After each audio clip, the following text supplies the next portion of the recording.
பிறகு ஏன் நமக்கு என் வயத்திலேன்னு ஒரு குழந்தை பிறக்கல? 27 பெண் குழந்தை இருந்தும் இன்னைக்கு இல்லைன்னு ஆகி போச்சு.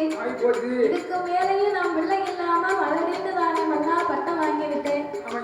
மன்னிருந்து என்ன செய்ய மன இருக்கிறீங்க?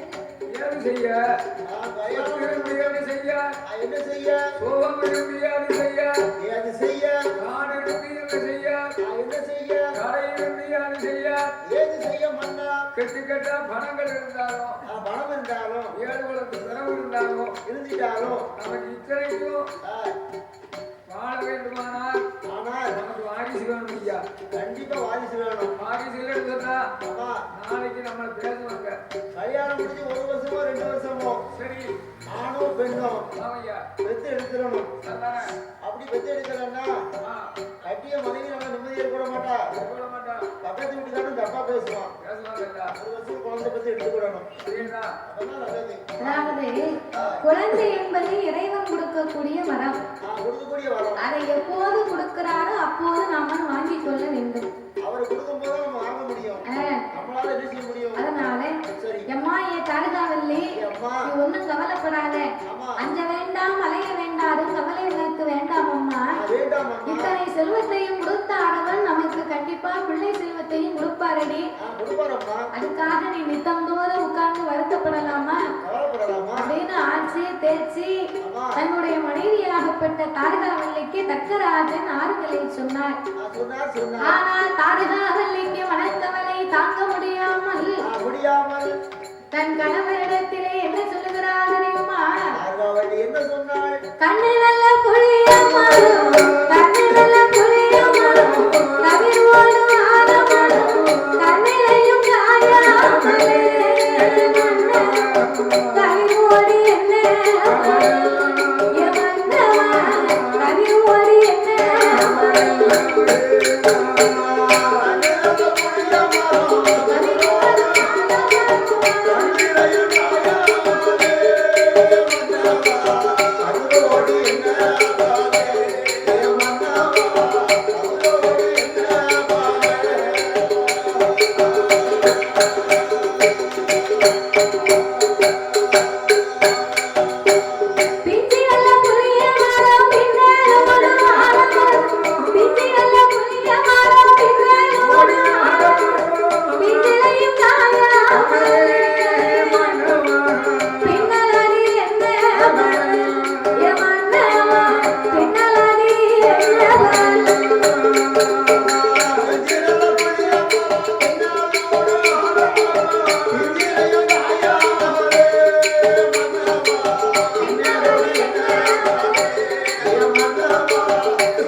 காலத்திலே காயாமல் நாளை பழப்பழைத்து என்ன பலன் இருக்கு?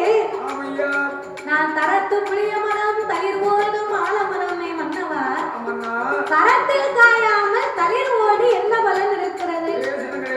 காய்க்கும் காலத்திலே நான் காயாமல் போனேன், பூக்கும் காலத்திலே நான் பூவாமல் போனேனே மன்னவா. பட்டம் தவறினால் நாமளுக்குத்தானே நஷ்டம் என்பார்கள்.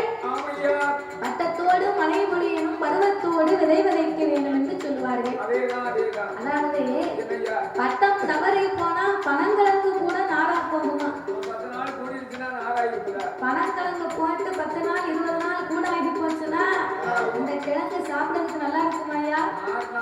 நாரா இருக்கும், சாப்பிடுறதுக்கு உதவாது. அதனால இந்த வயசுல பிள்ளை இல்லையே, நம்ம எந்த வயசுல குழந்தை பிறந்து நமக்கு என்ன புண்ணியம் இருக்கு? நீ பெண்ணா பிறந்தவா கண்ணி கணவன் யாருக்கு சொல்லி அழுவுல, ஆனா பிறந்த ஆம்பளை யாருக்கு சொல்லி அழட்டும். ஆனா பிறந்த ஆம்பளை அதிகாலை 5 மணிக்கு டிவியில போய் இருந்துக்கிட்டு சரி 1-2 டீயை குடிச்சிட்டு கட்டையில கவலை இருந்தா முதல்ல 2 டீ குடிப்பியாயா? நீ கடைக்கார அரை கிளாஸ் தான் கொடுத்தாரு, ஒரு முடுக்கு தான் இருக்கு. சரி 2 டீ குடிச்சா தான் குடிச்ச மாதிரி இருக்கு. 2 டீயை குடிச்சிட்டு அவங்க பக்கத்துல டீ குடிச்சிட்டு ஆளுக கிட்ட என்னாச்சு இல்ல குழந்தை இல்ல அப்படி சொல்ல முடியுமா? சொல்ல முடியாது. அப்படி சொன்னா என்ன செய்வான்? காரி மூஞ்சில துப்பிடுவான். நீ பெண்ணா பிறந்தா சொல்லி அழுகுத, அது கூட பரவாயில்லையா? கூட இருக்கவே இன்னும் 2 வார்த்தை பேசுவான். என்ன பேசுவான்? ஏல ஒரு ஆம்பளையா? என்ன இப்படி பேச? ஏல உனக்கு கல்யாணம் முடிஞ்சு எத்தனை வருஷம் ஆகுது? 12 வருஷம் ஆகுது. 12 வருஷமா உனக்கு பிள்ளை இல்லாம இருக்கிய. மூத்தவளை டைவர்ஸ் பண்ணுடா. அவ தங்கச்சி இருக்கா பாரு உன் குழந்தையா, அவளை கல்யாணம் பண்ணிக்கிட்டு வர, நீ நல்லா இருப்ப அப்படின்னு பேசுவான் கூட இருக்கவே. அப்ப இப்படி எல்லாம் உலகத்துல சொல்லுவாங்க. நானும் அதை கேட்டுக்கிட்டு கவலைப்பட்டுக்கிட்டு தான் இருக்கேன். உனக்கு மட்டும் கவலை இல்லையடி, எனக்கும் இருக்கு. இருந்தாலும் என்ன செய்ய? அதனால நீ ஒண்ணும் கவலைப்படாத. சிவபெருமானே நமக்கு எப்போது வரம் கொடுக்கணும் நினைக்கிறாரோ அன்னைக்கு கொடுப்பாரடி. என்று கணவனாகிய இந்த தர்க்கராஜன் ஆறுகாவல்லிக்கு என்ன சொல்லுகிறார் தெரியுமா? கவலைப்படாதே அம்மா, கவலைப்படாதே, கவலைப்படாதே அம்மா, கவலைப்படாதே. உன் கணவனாரு சொல்லுகிறேன் கவலைப்படாதே, உன் கணவனாரு சொல்லுகிறேன் கவலைப்படாதே.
அதனால உனக்கு ஒரு பட்ட பிள்ளைய ஞாபகம் வந்தா நான் உன்னை ஒரு பிள்ளையா நினைச்சுக்கிடுவேன். உனக்கு நான் குழந்தை, எனக்கு நீ குழந்தை. இதுக்கு மேல நமக்கு இன்னும் ஒரு தொல்லை. அதனால இனியும் நாமல் குழந்தை பாக்கியம் வேணும்னா நம்ம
தவக்காலை அலங்காரம் செய்து ஆழ புளிய வைத்த 1000 முழம் கம்பத்தை நாட்டினார்கள். கம்பத்திற்கு மேலே தகுந்த தவ பொருட்களை எடுத்து வைத்து கடைசியாகவே கோழி முட்டை வைத்தால் ஒரு குண்டு ஊசியை நாட்டினார். கோழி முட்டைக்கு மேல் ஒரு குண்டு ஊசியை நாட்டி இந்த தக்கராஜனும் தருகாவல்லியும் ஊசி முனையின் மேல் நின்று கொண்டு நாசி அதற்கு ஊசி தவங்களை செய்து வருகிறார் அல்லவா? அவர் விதமாகவே தவம் இருக்கிறார் தெரியுமா? உண்ணாமல் உறங்கினார், உண்ணாமல் உறங்கினார், உடைய வந்திரு புகழ் மறந்து அன்னோ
இன்னுமே இறைவன் ஏன் நாமளுக்கு மனமிறங்கி வரவில்லை?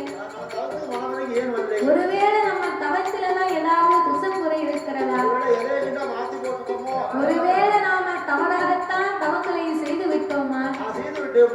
எந்த இறைவனை எண்ணியே அழுது மலர்ந்தினார்கள். ஆண்டவனே பகவானே சம்போ சந்தா, ஆண்டவனே பகவானே சம்போ சிவ சம்போ சந்தா, அடியார் செய்யும் தவத்திற்கால் சம்போ சங்கரா, இந்த அடியார் செய்யும் தவத்திற்கால் சம்போ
தன்னுடைய ஞான திருஷ்டியினால் அறிந்து பார்க்கும் போது தக்கராஜனும் தார்காவல்லியும் தவம் இருப்பதை தெரிந்து கொண்டார். தவம் இருப்பதை தெரிந்து கொண்டார். அவர் மனசிலேயும் என்ன வஞ்சகம் இருக்கு என்பதையும் தெரிந்து கொண்டார். இந்த தக்கராஜா சந்திர பகவானுக்கு சாபத்தை கொடுத்தா நம்மளும் அடைக்கலம் கொடுத்தோம் என்பதற்காக பார்வதியை மகளாக அடைந்து நம்மளை மருமகன் பிள்ளையா வரவழைத்து நம்மளையே எடுக்கணும்னு எண்ணம் கொண்டல்லவா இவன் தவம் இருந்துகிட்டு இருக்கான். இப்பதான் புரியுதோ? இப்பேற்பட்ட தர்க்கராஜாவை நம்ம சும்மா விடக்கூடாது அப்படின்னு சொல்லி இறைவனாகிய சிவபெருமான் நான் கதையை சொல்லிக்கிட்டு இருக்கேன். அப்பதான் அவன் ஓஹோ ஆமா இல்ல அவங்களுக்கு கொஞ்சம் கொஞ்சமா தான் புரியுது. கதை வந்து பெரிய கதை. எங்க ஊர்ல கதையை நாங்க பாடினோம்னா 3 நாள் பாடுவோம். நாங்க 3 நாள் பாடுவோம். ஆமா, இத விவரமா விளக்கமா எடுத்து சொல்லணும்னா 3 நாள் படிக்கலாம். 3 நாள் ஆகும். பெரிய கதை. அதனால உங்களுக்கு 3 மணி நேரத்துக்குள்ள சுருக்கமா உங்களுக்கு எப்படி சொல்லணுமோ அத வார்த்தையா நாங்க சொல்லிக்கிட்டு இருக்கோம். ஆமா. அப்போ இந்த தர்க்கராஜாவுடைய வஞ்சக எண்ணத்தை தெரிந்து கொண்ட சிவபெருமான் இப்பேற்பட்ட தர்க்கனுக்கு நம்ம பிள்ளை பாக்கியத்தை மட்டும் கொடுக்கவே கூடாது அப்படின்னு இவர் மனதிலே நினைத்து கொண்டிருக்கிறார். கைலாசமோ நடுங்கி கொண்டே இருக்கிறது. பார்வதி ஓடி வந்து, இறைவா பரம்பொருளே, கைலாசம் இப்படி நடுங்கி கொண்டே இருக்கிறது, தவம் இருப்பது யாரு? பார்வதி, தாரகாபுரத்திலே நாமல் ஒப்படைத்தோம் பாரு, பிரம்மனுடைய பாத பெருவிரலில் பிறந்தவங்க அவங்க 2 பேரும் தான் இப்படி ஒரு தவம் இருப்பதனால கைலாசமே நடுங்கி கொண்டிருக்கு. அவங்களுக்கு தான் எல்லா செல்வமும் இருக்கு, பிறகு ஏன் 2 பேரும் தவம் இருக்கிறாங்க? ஆண்டவன் நடந்த விவரத்தை சொன்னார். இந்த சந்திரபதமா 27 பெண் பிள்ளையவும் கல்யாணம் பண்ணி 25 பேரை வாழா வெட்டி ஆக்கிட்டாரடி. அதனால சந்திரனுக்கு சாபம் கொடுத்தா நான் அடைக்கலம் கொடுத்தேன். அதற்கு என்ன எரிக்கணும்னு தவம் இருக்கிறாங்க. உங்களை எப்படி எரிக்க முடியும்? பார்வதி, நீ மகளா பிறந்தா உன்னை திருமணம் செய்ய நான் தான் வந்தாக வேண்டும். அதான் சாஸ்திர விதி. அதனால உன்னை மகளாக அடையும் போது சக்தியை கைவிடுக்க நான் சிவன் வந்துதானே ஆக வேண்டும். வரும்போது என்ன எரிக்கலாம்னு இந்த தர்க்கராஜா நினைக்காரு. அவங்களுக்கு எப்படி நம்ம பிள்ளை வாக்கியத்தை கொடுக்க அப்படின்னு பார்வதே முடியாது, பகவான் முடியாதுன்னு சொல்லுகிறார். பார்வதிக்கு மனதிலே கோபம் வந்து விட்டது. சிவபெருமானையே எரிக்க நினைக்கும் இந்த தர்க்கனுக்கு ஒரு பாடம் முகர்த்தி ஆகணுமே அப்படின்னு சொன்னா நம்மளே போய் இவளுக்கு மகளாக பிறக்கணும். பிறந்தாத்தான் இந்த தர்க்கனுடைய அகம்பாதத்தை நாம அடக்க முடியும். இறைவா, என்ன இருந்தாலும் என்னை போல் ஒரு பெண் அல்லவா, இந்த தாரகாவல்லிக்காக மனமிறங்கி பிள்ளை வாக்கியத்தை கொடுங்க. அப்படி என்று என்னை போல பெண் அல்லவா, என்னை போல பெண் அல்லவா, பெண்ணுக்கு மனமிறங்கி பிள்ளை வரம் இருக்கிறதா, அன்னைக்கு மனமிறங்கி மகளை வரம் இருக்கிறதா, அன்னைக்கு மனமிறங்கி அன்னைக்கு மனமிறங்கி இந்த கை குழந்தை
சாமி கல்லாய உம்மனது கல்லாய உம்மனது கடுகள உலகை இருமாய உம்மனது இருமாய சாமி எல்லா உயிரை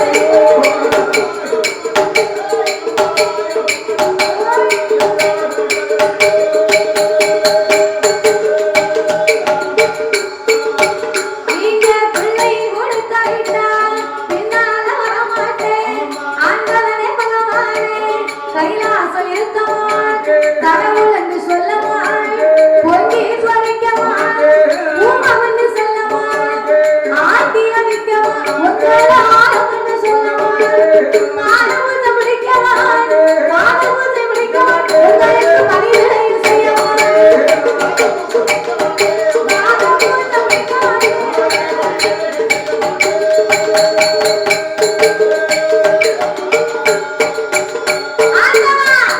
நீங்க வந்து இப்ப 2 பேருக்கும் குழந்தை வாக்கியம் கொடுக்கல, உங்க கூட இருக்க மாட்டேன், கைலாசத்துல இருக்க மாட்டேன், உங்களை கடவுள் என்று சொல்ல மாட்டேன், பொங்கி பொறிக்க மாட்டேன், உங்களை பூமா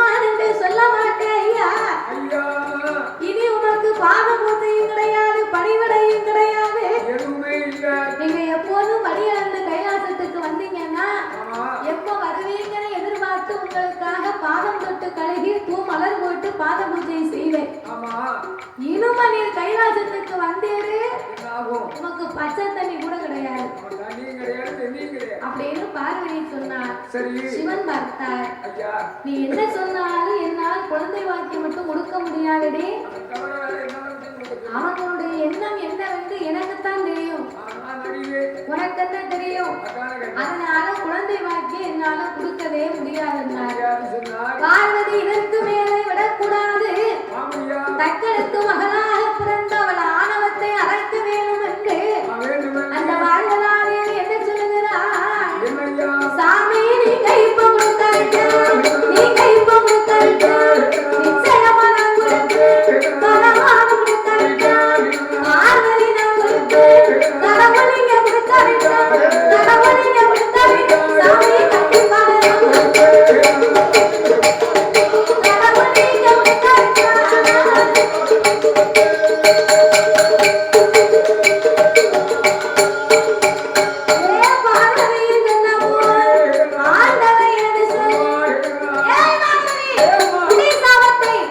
என்னை மீறி இருவேருக்கும் உலகை வாக்கிய கொடுப்பேன் என்று சொன்னதுனால நீயே போய் பிள்ளையா பிறக்கணும் போ. இந்த ஆண்டவை பார்வதிக்கு சாபத்தையும் கொடுத்தார். சாபத்தை கொடுத்த உடனே சக்தியானவள் சொன்னா, இறைவா ஒரு மானிட பெண்